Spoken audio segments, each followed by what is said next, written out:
প্রিয় ভিউয়ার্স, আসসালামু আলাইকুম। আমরা আজকে আসছি একটি অন্যতম সুন্দর এবং নতুন জাত নিয়ে। এই জাতটির নাম হচ্ছে আপেল ম্যাঙ্গো। আপেল ম্যাঙ্গো অবশ্য বাংলাদেশে অত্যন্ত জনপ্রিয় একটি আম।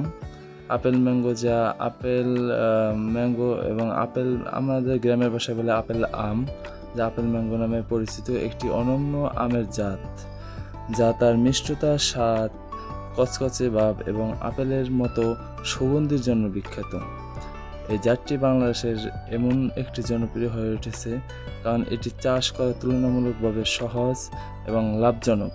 এটি বাণিজ্যিকভাবে যদি চাষ করা হয় তাহলে এটির দাম প্রচুর পরিমাণে পাওয়া যায়। এটি বাংলাদেশের বাজারে অত্যন্ত 100 থেকে 200 টাকা পর্যন্ত বিক্রি হয়। গাছের উচ্চতা 10 থেকে 20 ফুট পর্যন্ত হয়ে থাকে। পাতা গাঢ় সবুজ ও লম্বা, ফুল সাদা ও ছোট ছোট থোকায় থাকে। ফল গোল এবং এটির ওজন প্রায় 1 থেকে 2 কেজি পরিমাণ পর্যন্ত হতে পারে। তবে পাকলে এটির রং হলুদ ও সবুজ এবং একই সাথে হালকা কমলা রঙেরও হয়ে থাকে। এটি মূলত চাষ করা হয় গ্রীষ্মকালীন সময়ে। এটি জ্যৈষ্ঠ থেকে আষাঢ় মাসের মধ্যে এটি রোপণ করা হয়। রোপণ করা হলে এটির গ্রোথ বৃদ্ধি পায়। এটি সাধারণত অত্যন্ত মিষ্টি এবং সুস্বাদু। এটির ঘ্রাণ পাকলে পরে এটির ঘ্রাণ হয় আপেলের মতো, তাই সাধারণত এটাকে আপেল ম্যাঙ্গো নামেই পরিচিত পেয়ে গেছে। তো এটি বাংলাদেশে অত্যন্ত লাভজনক এবং সুবিধাজনক চাষ। আপেল চাষ মূলত বাণিজ্যিকভাবে অতটা এখনও চালু হয় নাই, তবে বাংলাদেশের উত্তরাঞ্চলে এটি বাণিজ্যিকভাবে অনেকেই চাষ করা শুরু করেছে, কারণ আপেল ম্যাঙ্গো একটা দেখতে আকর্ষণীয় বটে। তবে এটির মিষ্টতা দিয়ে এটির জাত সে স্বনির্ভর হয়ে উঠেছে। এটি ইউরোপেও পাওয়া যায়। এই আমটি সাধারণত আমাদের দেশে 5 থেকে 6 বছর আগে এটি এসেছে। এটি আপেল ম্যাঙ্গো বাংলাদেশের কৃষকদের মাঝে এটি জনপ্রিয় এবং বিখ্যাত একটি আম।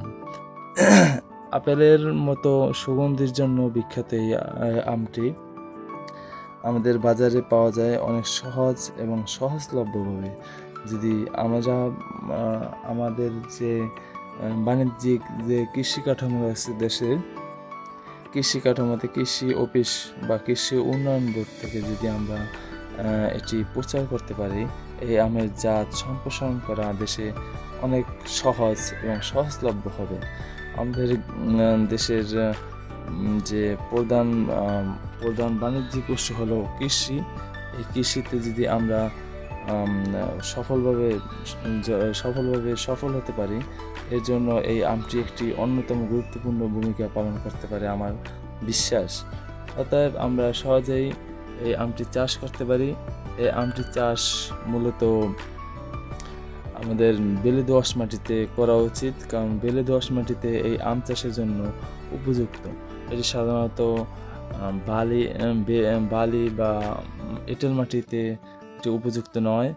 এটি খরা সহিষ্ণু, তবে বেশি দিন খরা হলে 15 থেকে 20 দিনের অতিরিক্ত যদি খরা হয় তাহলে এটি পানির প্রয়োজন পড়ে, এবং পানির স্বল্পতা যাতে না হয়।